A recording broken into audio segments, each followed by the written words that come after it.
Welcome to episode 4 of Decode Disrupt, where insight meets disruption. I'm Nicolette. Hi, I'm Gabby, and today we have a special guest. Hello, everyone. This is Keda. I appreciate y'all for having me on here. Y'all work has been phenomenal, and I'm truly honored to share this space with you guys because y'all share valuable, very valuable information. So thank you for the invitation. Now Mm, we appreciate you because we love. I know I'm a fan of your work. You're one of the first creators I followed when I joined Substack about 5 months ago, and yeah, I'm definitely a fan of your work. I Repost appreciate your it. posts all the time. So y'all, I if to you appreciate that. follow Keda, you have to because it's like when my feed comes through and it's like Keda just drops her wisdom, you're just like, fuck, that's exactly what I needed to hear right now. That's a blessing. I truly appreciate that. Thank y'all for the alignment. yes, All right, yes. we're grateful to have Corey, Jordan, Kimberly, Tracy on the call. Thank y'all for joining. Thank So, you guys. So today we're exploring what happens when discipline stops being something you do to yourself and sort of becomes a relationship you build with yourself. So Keita, I'm gonna let her talk more about it, but this is kind of her lane, discipline as devotion, and that will be our topic, our theme, and our focus today. yeah. Awesome, awesome. So we have definitely been discussing devotion and discipline and how those can be synonymous with one another. So with the whole discipline portion, a lot of people they like to put a rigid framework on discipline. So it's a lot of hypercritical self-criticism that's involved in being disciplined with a lot of people. And to be completely honest, it just depends on the relationship that you build with the definition of discipline for yourself. So that's basically what I feel like we'll talk about today. Okay. And just Mhm. to dial it back, this is not about hustle culture, right? We're decoding, disrupting that today. We're also talking about flow over force. All right. And every episode, we like to start with why this is important to each and every one of us. So if you're catching this live or on the replay, take a moment to sit with that, right? Because there's so much information out there. How does this topic align with you and resonate with you right now? Okay. So for me, what comes to mind is I feel like people feel pressure. Like discipline has always been along the lines of I have to, and it's punitive. You feel me? It's like consistency, and it's like we're so hard on ourselves because that inner critic voice can be the main voice. So I kind of want to bring some love and light to that and just how to reconcile that. So that's why this topic's important to me. Again, with discipline to devotion. And if those words are kind of murky for you right now, we're going to make that a little bit more earthy and pragmatic. Yeah. So for me, why does this topic matter to me? So everything, my whole thing is kind of identity change, identity shifting, self authorship. If I had to sum it one word, self authorship. So one thing I realized about becoming, it's not disrupted by a lack of awareness. It's disrupted by what you do once you have that awareness, right? The day to day choices you make, the promises you keep to yourself, and the relationship you have with yourself when no one's watching. Yeah. Absolutely. And why is this important to you, Kita? So, why I feel like it's important to me because it takes me to a deeper level of introspection and how I speak to myself. So, the framework that I have built into the micro habits of what I say to myself on a day to day basis, I started paying like crucial attention to my inner dialogue. And my inner dialogue is translated through the devotion piece into invoking a positive mindset that's dedicated towards discipline. So I'm not hypercritical of myself and allowing for unrealistic expectations to be put upon me. So, therefore, instead of me living life like an endless checklist, now it's more like a devotional sacred groundwork that I lay out for myself to meet tasks, instead of completing deadlines. So I feel more accomplished and I don't feel like I'm over sustaining myself in order to accomplish a goal. Mm, that's powerful. That's All right. amazing. Before we move into the decode portion, thank you for joining Secret Ingredients in the room. Arek, I don't know how to pronounce your name. Marlena, hello, hello. Pause sessions. We always welcome, your comments. We make sure to read them so your voice is heard. All right. So what is discipline really? So Keda's going to shine. We're going to talk about things like what did we learn discipline was? Like how was that ingrained in us from conditioning? What is it actually? Why do so many people struggle with consistency? And what role does self-talk play? We're kind of touching upon that, but I'm going to give the stage to Keda because let's go. Well, I truly appreciate that. I feel like as growing up, discipline was synonymous with like being kind of harsh on yourself. So it was more so of an expectation of you having this almost endless yes factor to the discipline piece, because you're saying yes to this, you extending yourself to this, you overexposing yourself to this yes mantra that you have implemented for yourself in order for you to feel disciplined to a certain retrospect. So if it's something that somebody wants you to do, whether it's in the work or your family, or if it's a task that you want to complete, then you break it down into smaller pieces in order for it to be a little bit more attainable. So when you have all those chunks come together, then you have the full pie, and then you can look at everything that you have built off of all those small fragments, leading you up to that big goal that allows you to be disciplined over time. So discipline doesn't have to be synonymous with you overworking yourself and overexhausting yourself. So say for instance you have 7 days in a week, and we are talking about the realm of exercise. You don't have to exercise every single day within that week. Consistency also looks like working out Monday, Wednesday, and Friday, Tuesday and Thursday, every week consistently within that month in order for you to see some type of tangible results. And that's what's going to allow you to implement that framework of discipline. Now, a part of the work is rest. So now you build in discipline with what that whole framework looks like.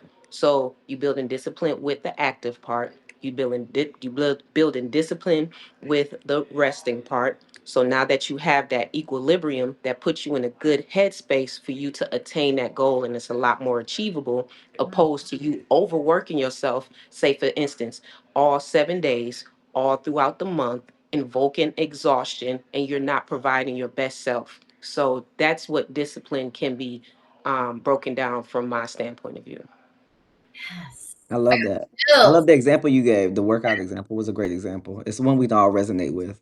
And I also like that you mentioned rest as part of the Same. workout, a Yep. fitness habit. Yeah.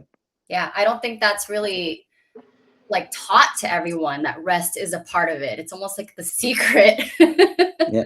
True. Right? True. Okay, awesome. So this is so good. So going deeper into why most people were taught discipline through force is messaging like push harder, be stronger, stop being lazy, try harder, grind now, rest later, right? Mhm. And where does this just gets my brain going with like advertisements, capitalism. I know we're not anti-capitalism. I say that every episode, but it is like where we get a lot of our messaging, right? Hmm. Mhm. Absolutely. Uh, So many people have built achievement on top of self-rejection. What comes up for you, Keto, when I say that? So, a lot of people, they really feel as if they don't attend the if they don't obtain the goal, they instantly reject themselves, and they put themselves in a mind frame of a failure just because they didn't meet that deadline, or they didn't meet that goal, or that achievement didn't amass to whatever ideology they already had in their head. So then they begin to self reject. Now, that self rejection is in connection and is synonymous with your inner dialogue, because now you're telling yourself, okay, well, since I didn't meet this deadline, now I'm considered a failure. But why do you have to talk to yourself like that? That's not truly a motivating factor in order for you to try to complete the deadline if you missed it. Now, what you can do is invoke some type of grace within that framework and say, you know what? I wasn't able to take care of that yesterday, but I put myself in the realm of rest. So tomorrow I can show up as my best me to facilitate whatever it is that I need to accomplish at a later time, which will be the next day or whatsoever may be the case. So I feel like that's what people try to, or what we have been taught. If we don't meet these wickets that is aligned for us, or from an external realm of what people expect of us, we put that self-rejection tag on us and we carry it heavily. And that's a mantra that I have to change about myself, that I know I have done some, changes over time, but I also don't want that for people as well, because burnout culture is very real. That is very, very real. And if you're burnt out, how are you going to help anything around you if you Yeah. haven't helped what's going on within you?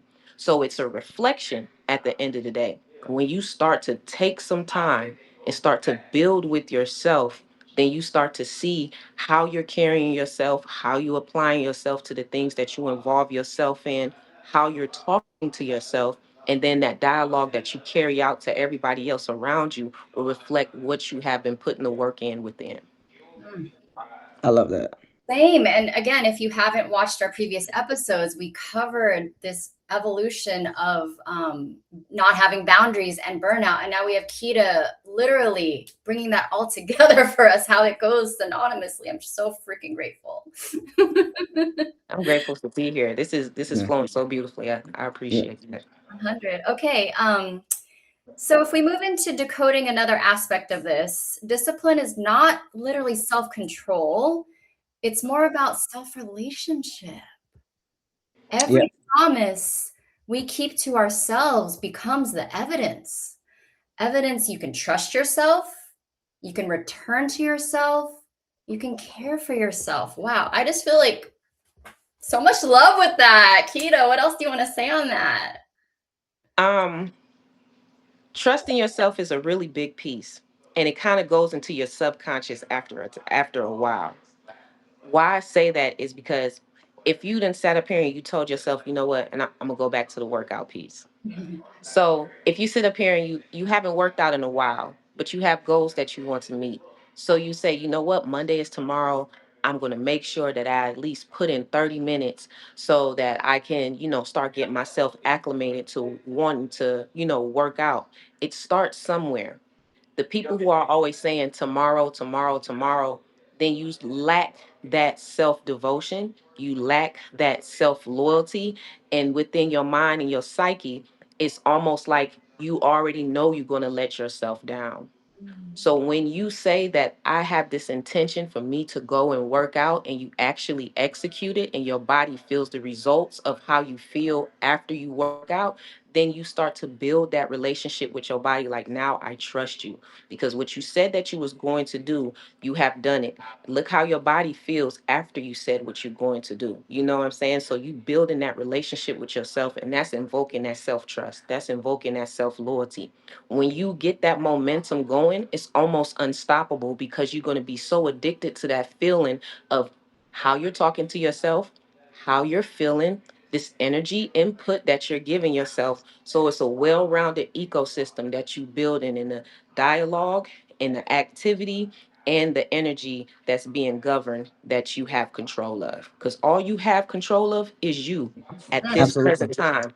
Nothing else outside of you, nothing else around you. You may see it, you may want to have some type of dictatorship over it, but that's what's going to stress you out and invoke anxiety and have you high strung, you know? So you don't want to put too much on your plate. You want to be able to, allocate the things that you can control, utilize them to your best ability, and make sure that it works for you. That's beautiful. So bringing this all together, if you don't know, in like the world of yoga, we are not just a body. We have our mental bodies, we have our emotional bodies, we have our energy body, we have our spirit. And when I listen to Kita, that goes to my training in that realm. And it's just, you're not just one thing, you're all of it. And the way Kita just delivered that, you're touching all the points, and you're rewiring your brain from a neural plasticity standpoint as well. Because in behavior, Hmm. which is something I have experience in, is like you do less and then you reward yourself more. More. Exactly. You don't say I'm Absolutely. gonna run a marathon if you've never ran or even walked outside. Like, no, people want to go big because in America we tend to want to go big or go home, you know? So when you do less, you start to build those muscles literally, and then the brain gets on board, then the energy and the celebration, and yeah. So Gabby, anything to add on that? I have nothing to add. I love the way this is flowing. I'm gonna let you guys handle the decode portion. Okay. Just want to make Yeah. sure you No, feel I love the I do love the fitness example. I think it's a great example. okay. All right. So Keda, if you wouldn't mind sharing this quote about discipline, right before we move into decode point 3. Absolutely. Discipline isn't about becoming someone else. It's about becoming someone you trust. I like that. I love that a lot. Did I we Yes. like that. complete there before we go into the third one? Anything else you want to bring up? Just something small. So sometimes we feel like we have to be somebody else in order to be successful, but all you have to be is who you are right now and then honor your gifts. When you start Ooh, I love honoring your that. gifts, I love then that. you're going to start to understand, build a relationship to how you can produce, Mm, what your output looks like, because your Mhm. input is starting to be nutritious to you. When it starts to be nutritious to you, it's going to start allowing your body to feel good. When those feel good endorphins start rolling all over you, then that's what's going to allow you to tap more into your creativity. When mm, you tap into your creativity, that's when you start elevating higher and higher, because you are starting to cultivate an environment with your best self, not just your highest self. Because sometimes we have moments where we're within our lower self. mm, So when you start to put that balance and equilibrium together in order to build your best self, and you apply that generously to your creativity, then you're going to start seeing so many types of elevation in different realms for you. And when you start seeing that, then you can believe in what you're forecasting out. So when you're forecasting, some ideas out, or what, I think I should do this, when applied to your creativity, you start building that trust that we was talking about before. And mm, what Nicolette was saying, you start building that muscle. That muscle starts to get stronger within your brain, within your mind, within yourself and your body and who you are. And that's your character. So when mm. your character is being built in that retrospect, then anybody who tells you anything, it just rolls off of you, because you have the confidence in knowing what you have instilled within yourself, to know, like, I'm diligent to my creativity, I'm devoted to what I'm doing, I'm disciplined to carrying this action out. Yes, I may be the only one who can see whatever this framework or this big dream is, but I built the loyalty to myself, and I'm trusting myself in order to allow my creativity to shine, that I haven't seen come into fruition yet and nobody else in the world knows yet, but Mm. this is my destiny. And that's it. Damn. I All love that. I all of love that. I love the way you frame Woo! that. That is beautiful. Very beautiful and so on point. If you tease out every word in our loyalty, character, y'all need to rewatch this and highlight and Yes. This is a great episode. This hell is gonna be a yeah. great episode. I like this one. Absolutely. Oh, Yeah.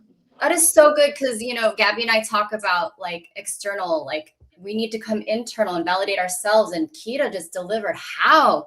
Because we've Yep. heard comparison is a thief of joy. Like that is the pragmatic side. Once you know Yep. yourself, you know your unique gifts. Every person on this call, we are not meant to be the same. That is not how. Absolutely not.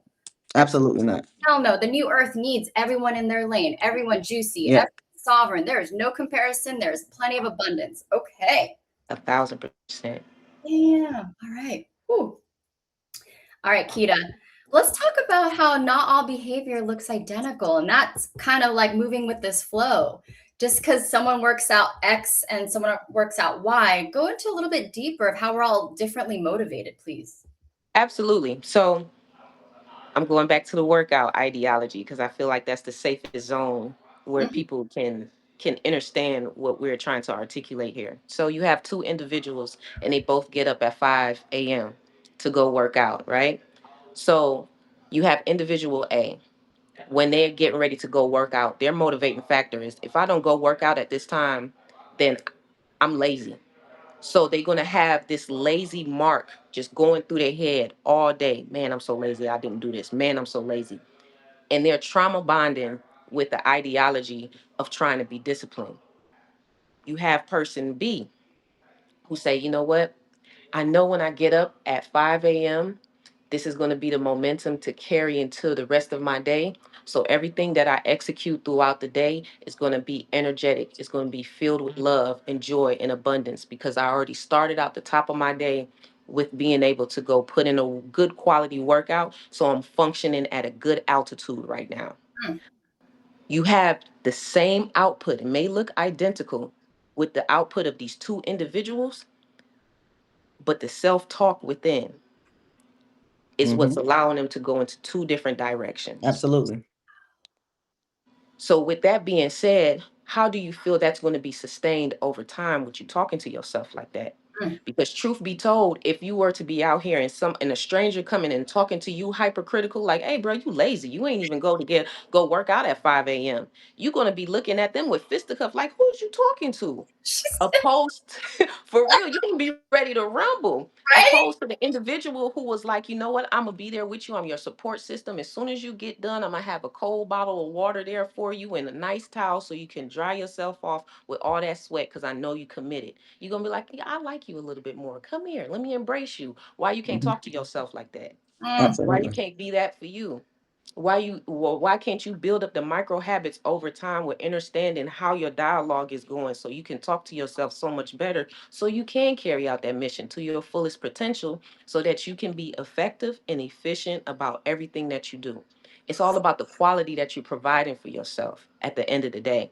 And everything has to feed your growth at this moment in time. That's how I really feel anyway. So if I'm participating in it, or if it's a situation that's happening to me in my life, whether it's adverse or it's filled with rewards, it's still feeding my growth at the end of the day. And Mm. I'm not going to sit up here and try to say, you know what, the bad parts of me, what you want to call quote unquote bad, or the parts that I identify as challenging, I'm not going to deal with it. I'm gonna throw it up underneath the rug and deal with it another day. That's not how it's supposed to go. Like I said, you got to build a relationship with your highest self and your lowest self in order to produce your best self. So Yeah. when you have that framework and you have that energy invoked into that, that's how you able to sustain that system within yourself to complete all those tasks in the best fashion possible for you.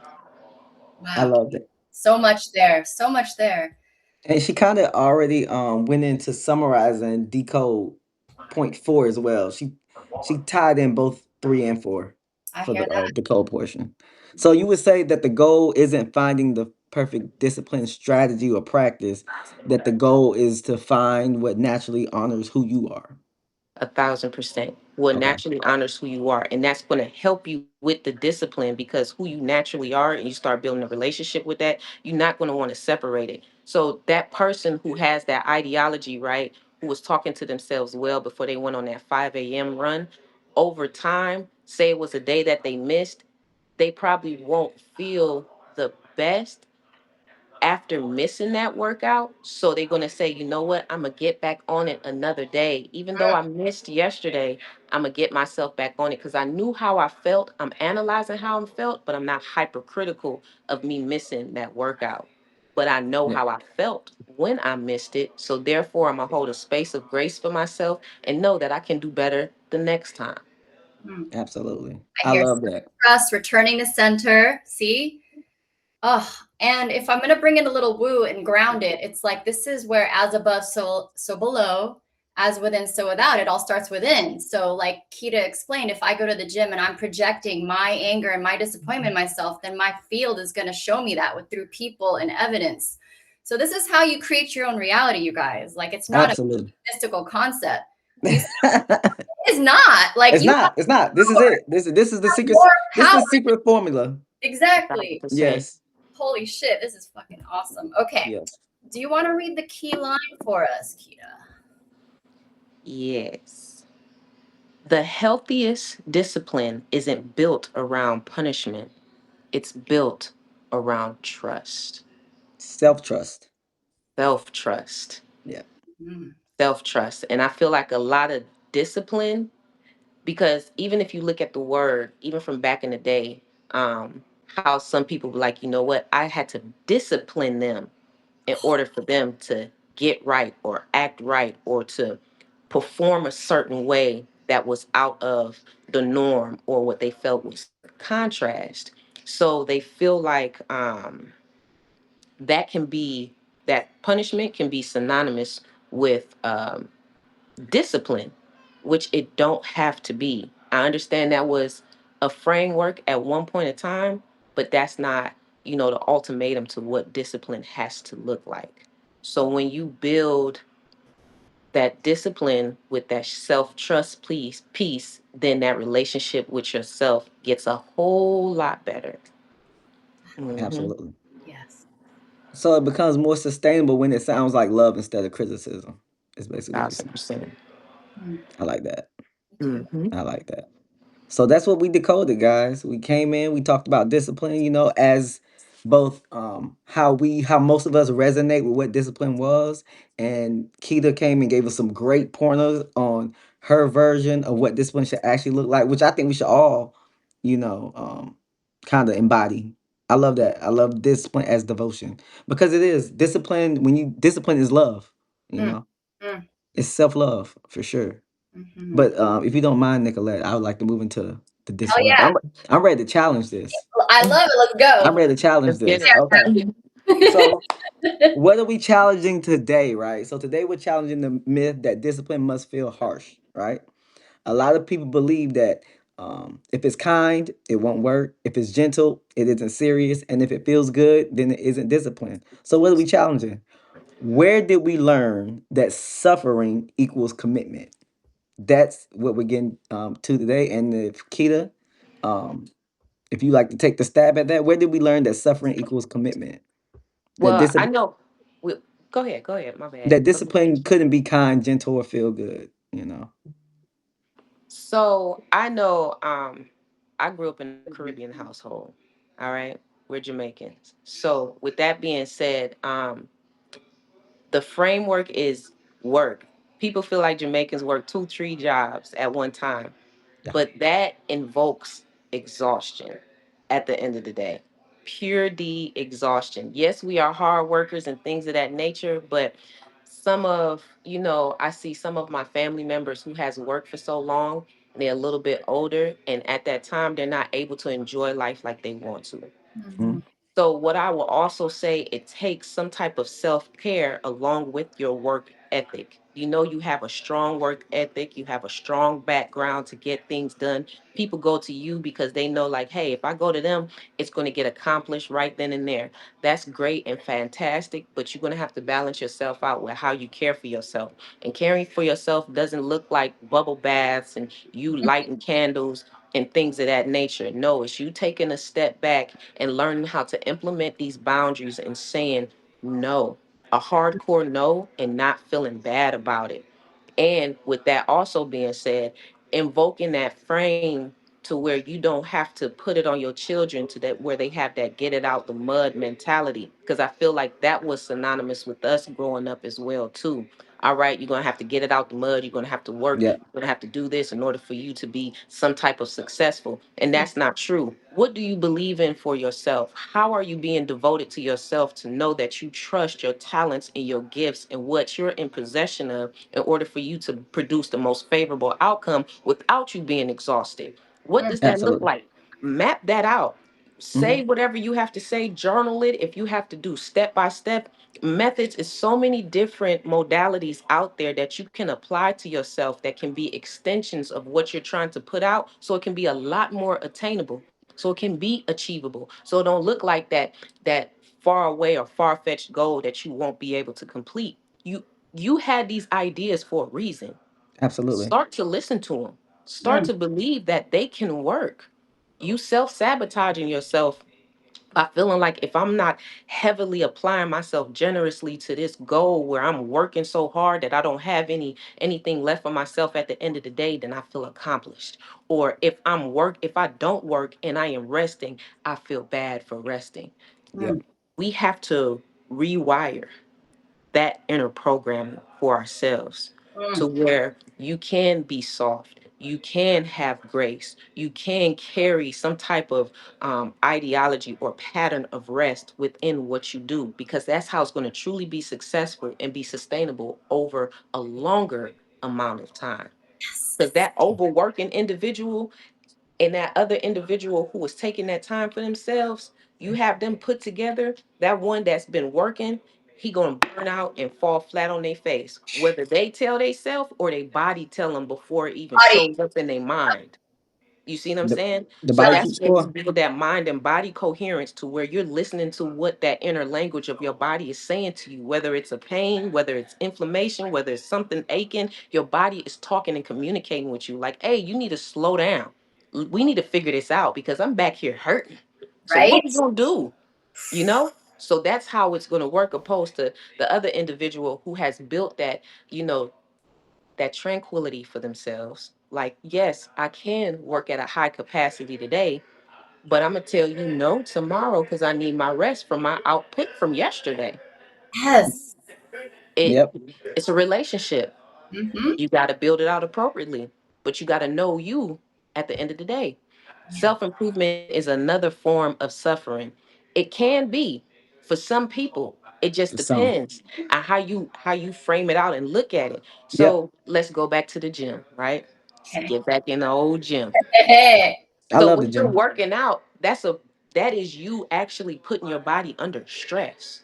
It Hmm. is. You are putting your muscles and things of that nature under attention in order for you to build muscles and things of that nature. And that's synonymous with self-improvement. It may look like some type of suffering, but truth be told, that's you building, you breaking something down in order to build it back a lot better. So Mm. sometimes some infrastructures that we have implemented before, like how we were saying, you know, that self-criticism is synonymous with discipline. You want to break down that inner structure that's in your mind, and then you want to build it back better, so you're not saying that suffering is synonymous with discipline. You want to invoke some type of devotion into that, so it don't be so trauma filled at the end of the day. Absolutely. Yeah. Oh, okay. Can I I add li- two things to that? Or yeah. Gabby? No, Absolutely. go ahead. Go ahead. Okay, so in astrology, it's the end of the martyr. We're not fucking doing Mhm. martyrs anymore. And everything Keda brought to light is it's not cute anymore to do it as a form of self-sacrifice and all that shit. It's like the previous generations, they had to, but it's not the same way anymore. Okay. So yes. And then the other thing that comes up with for me with Keda Share is the term is eustress, EU, I think, like in neurology, good stress, healthy stress Mhm. in life, right? But do we create the conditions to rest and let your system and your organism adapt and heal? That's Mhm. something I feel modern culture doesn't really celebrate. You need to own that for yourself. And the more individually we do that, then we give permission to others in our lives. And we're all kind of amplifying that in this new paradigm. And those are just my thoughts at the moment. No, I like that. I like that. So, Keita, I know you kind of gave us the overview on discipline and how we've come to view discipline um, as commitment to suffering, or that we had to suffer in order to commit. So let's Mhm. just break that down in a couple subcategories. So, performance-based discipline, right? So, how Mhm. much of our discipline is actually just proving ourselves, earning worth, validation seeking, avoiding judgment, and outrunning shame? So I feel like some people, they only know how to measure their worth based off of their output. Mm-hmm. So all their medals, all their awards, all their degrees, and things of that nature is measuring who they are as a person, because they haven't taken the time to really understand who they are. They haven't sit in that silence to hear what their thoughts look like. They haven't really figured out, you know what, why am I in pain, or why do I feel, stressed out, even though I got that promotion, although I got that, that placard that I can hang on the wall. Yes, I just graduated, but why do I still feel like there's a sense of something that I still have to accomplish? Because you haven't taken that time with yourself to celebrate what you had to do to get to that goal. Mhm. So everybody always look at that nice shiny goal and want to clap and give you a round of applause, but it took you so much leading up to that goal right then and there. All of those sacred inner workings that you had to do that nobody knows about, all of those achievements that you had within yourself that you didn't share with nobody else, you need to start celebrating those. All that's the micro habits. It was the thought processes, it was the decisions, it was the things that you had to implement along the way in order for you to get to that achievement. So celebrate yourself throughout the whole duration of that time, not just when you receive that degree and you take that picture and you walk across that stage. It's so many Absolutely. things that goes into that in Mm. order for you to get to that shining moment.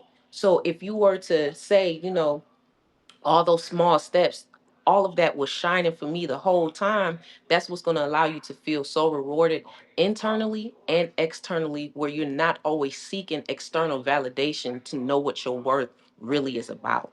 You already have that sustained within yourself, so nobody else outside of you can just do that initial implementation.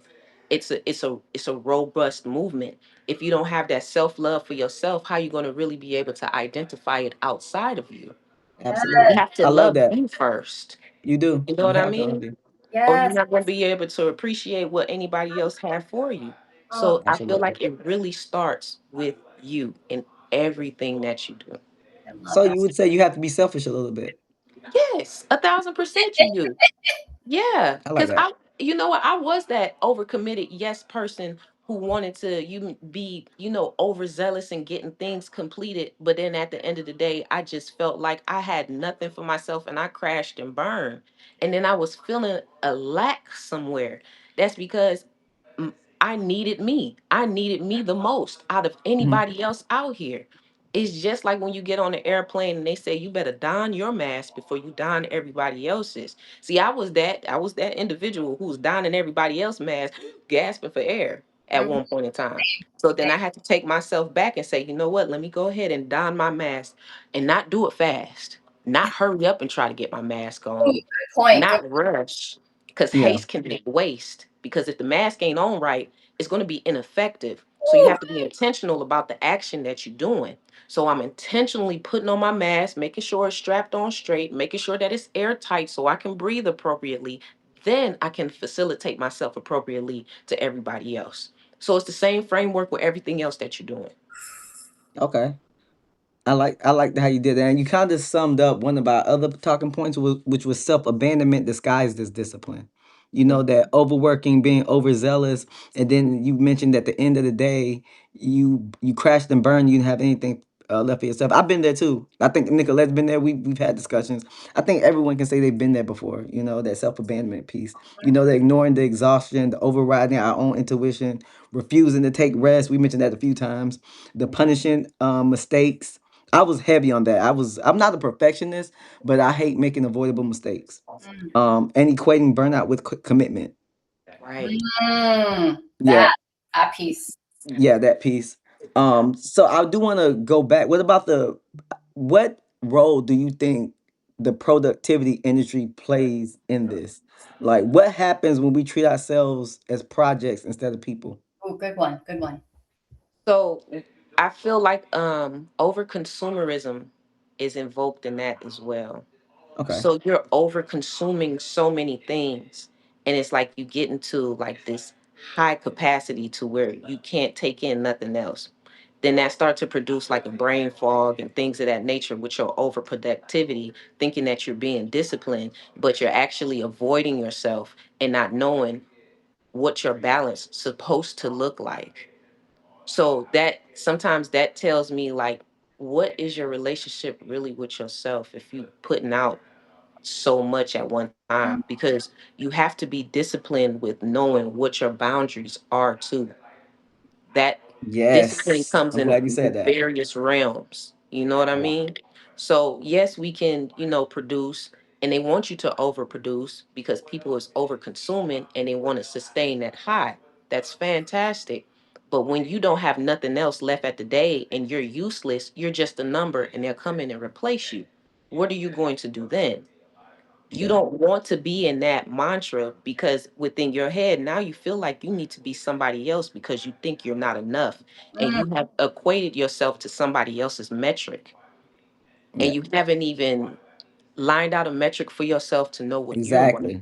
Yep. You don't even know what your boundaries are. You don't know where your start and stop point um is located. You don't know what you need for yourself. Right, you don't know you. We were handed a metric and say these are the markers, we must meet these markers. that. Yep. But it's Yep. not a one size fit all, you It's, know. man, say Oh. that again. It's Yeah, not. it's not a one size fit all. Mm-mm. It's not. You have to know you. You know what I'm saying? You can't be a carbon copy of everything else that you see out there because Exactly. we're in an age of information. You know, things are so prevalent out there, and everything that you feel like is attractive don't have to be generously applied to you and how you work. You can take some things and you can leave some things. Yes. Whatever allow you to build that balance and equilibrium within, that's what you roll with. If you feel like it's too much, even though it's good for somebody, it may not be good for you, and You. you have that information there. Okay, I appreciate the advice that you have administered to me, but what I know within myself, this works, you know. And if I need that at a later date and a later part of my life, good. But I want you to be able to have that deciding factor to know that everything is not always going to be for you, even though it looks good. Just know what your balance looks like and cater yourself to that accordingly. Yes, I Keita. love that. I love the way you answered that. Same. In the wellness world, we call that titration because you have hella tools and you do things called sadhanas where for 40 days I'm going to meditate like this. If you do all the things forever, how do you know if it's serving you now?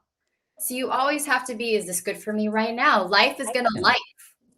And you Yeah. have to learn to titrate or drop off the things because you want to be efficient.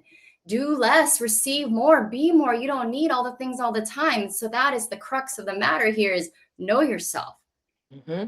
Flexible to adapt. Mm-hmm. So, oh, I love I all love this. it. Love And it. then Yes. before we go into your final reflection and key disruption and key line for the disruption portion, right? Let's talk about rigidity real quick. We'll keep it short and sweet. Sometimes discipline becomes another cage. Agree? Agreed. I was just And talking and, and, about that. and that's the whole point of the disruption portion of this particular episode is we want you guys to understand that discipline is not another cage. It's it's supposed to be self-love, you know, devotion. Absolutely. All right. Absolutely. Because real quick, a lot of people put themselves in this mental captivity of success. So they feel like they have to keep going in order to be seen as successful. But at the truth, but truth be told, that is not a metric of success. You have to understand what you need to do in order to make you successful with your mind, body, soul, and spirit, and not just a constant output. You need some input for yourself in Mm, order to All have right. the true definition of success, because it's it's balance, you know, it's duality and polarity into everything that we do. mm. So Yeah. you have to know and cater your decisions towards that. I love that you said duality and polarity to everything we do. I love that. So let's go ahead and close out the disruption portion. Keita put out some great gems. I hope you guys took notes. If not, you can always rewatch the episode. Exactly. Gabby, I feel called to. Did you see anything in the live chat that you want to shout out before we go into recalibration mode? Oh man, there was so much good stuff coming into the live. Energy and your Yes. perspective. There was so much good stuff. Um, hold on. There was so much. Kimberly Jeanette said, when discipline is connected to trauma, we're often chasing validation. When it's connected to vision, we're honoring something meaningful to us. The self talk is completely different. And Mm, I loved when she put that in the chat because I couldn't agree more. yeah. Um, Thank 1000%. you. discipline, Duncan the Sage, discipline is like building yourself up to a new version of yourself. Hmm. Another one from Kimberly, discipline often grows when we stop seeing our gifts as something we have to start has something we have and start seeing them as something we're called to develop. And I think that was the biggest takeaway for me. Um, once we do that mindset shift on what we need to develop, once we recognize our own gifts, talents, skills, and abilities, um, we naturally want to develop the discipline to hone in on those and develop those. And I think that's the key to becoming the best version of yourself, honestly. Thank you. Thank you for that. Absolutely. Okay. Right. Keita, what do we have for our listeners? What do we want to ask them today to reflect on? So I see, what would your routines look like if they were designed by love instead of fear? So for me, I know that I design a lot of my routines with what feels comfortable for me, what I feel supports me and my nervous system, because there's so much that's out there and you can get yourself involved into so many different things, and then you're going to start rolling in all these different directions, and then you start to spread yourself thin, and sometimes you start to compromise your routine, and then fear start to be invoked. You done spread yourself thin, you don't even know if you're going to meet deadlines to certain things that you done obligated yourself to. So that's why you go back to the framework of that initial boundary setting, knowing what you need to do. What are you comfortable with? Not what everybody is comfortable with you doing for them, but what are you comfortable with outputting to the world? Because at the end of the day, this is your output, and you have to maintain this vehicle that you're navigating in this lifetime. You don't want to sit up here with a vehicle that you're not putting no maintenance into. Even with a car that you have to put maintenance into a car in order for that vehicle to keep going. That's the same thing that you have to do with your body. So Mm, with that being said, make sure that it's running properly in order for you to sustain whatever deadlines and goals that you have, for you to be comfortable with whatever you're doing to go full speed ahead. thank you. I All right. love that. So, listeners, what sets our show apart is we like to give you all this information, and we're guiding you and reminding you, or offering you the opportunity to be like, instead of taking all this information, don't feel overwhelmed. So here's a takeaway. Here's something to play with. Notice the voice that shows up when you make a commitment. Does it sound like your shame voice, your punishment voice, the disappointment voice, the criticism voice? Does it sound like grace? Like Kita gave us such good examples. If this is new for me, it was hard for me to bring in voices of grace because I didn't grow up around it, right? So I had to teach myself, and it felt like hella foreign. It didn't feel right. But trying to bring these other voices of accountability, encouragement, and trust. Okay. And then who wants to take the action step, offering the listener a little bit more concrete tools? All right. So this week, what you're asking yourself is, what would devotion look like here? So choose one commitment this week, not 10, just one commitment. Pick something, whether it's the gym, whether you're going to dial in on your nutrition, whether you want to change your wardrobe, whatever it is, you pick. And ask yourself, what would devotion look like here? You're not looking to perfect it. You're not looking to be performative. You're going to practice. You're going to practice that, and then and you're gonna practice it again and again. Whatever, it doesn't have to be Monday, Tuesday, Wednesday, Thursday, Friday, Saturday, Sunday. It can be, okay, I'm gonna dial in my nutrition this week. I'm gonna meal prep for 3 days this week. It's that simple. You don't have to do all 7 days. You don't have to do 5 days. You just start. You just make the commitment. Whatever that commitment looks like to you, you decide what it how it takes shape and form. And then the final reflection: missing one day isn't inconsistency. Abandoning yourself because you missed one day is.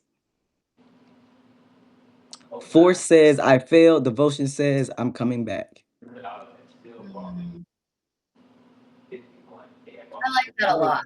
Yeah, for forcing things, the negative voice usually comes on, I failed, right? And we don't want to spiral that way. So just catch yourself, interrupt, right? This is where the insight meets interruption. Interrupt that pattern and just say, I'm coming back. I can start over. Kita reminded us of how to do that. Reframe your failures, right? Yep. Cool. Absolutely. Anything else before we close?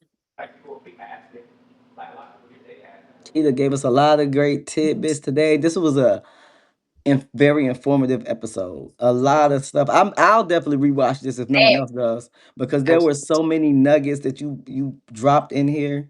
Um, so many quotables, so many action oriented guidance, so much action oriented guidance that you dropped in here. Yeah, and I can't wait to rewatch. Oh, do you want to at least tell them about your dating Yeah, your please. project? Absolutely. I appreciate the opportunity to be able to do so. So I have the self date experience. It is a framework that I've built out in order for an individual to basically return home to themselves and to get to the level of self mastery that'd be more conducive to their environment internally and externally. So during my framework, I will build you out a customized nutrition plan, a fitness plan, a meditation plan, and after a successful week of you meeting these actionable goals for yourself to make yourself better, you reward yourself with a curated self date. Mm, So, with that being said, it's like that allows you to reward yourself for all the things that you have implemented. And it may seem new in this phase of your life, but this is something that you can continue and keep the momentum for because you're rewarding yourself at the end of the week for everything that you're doing. Sometimes we just keep going, keep moving, and just keep doing stuff.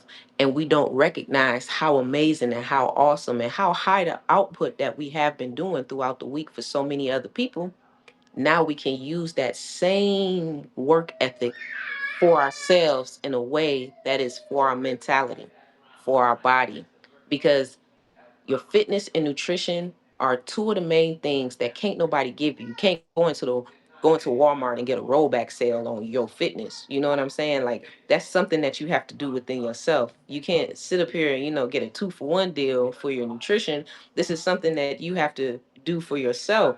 So if we can come together and build a relationship with me knowing what you need, what's going to help you be your best self, then the self date experience is here for you to journey. It's an 8-week program, whether it's a group, you want some individuals to go with you as accountability partners, that's amazing, or you want to do the one on one, personalized plan that's just for you so you can spend that intimate quality time with knowing you and actually dating yourself.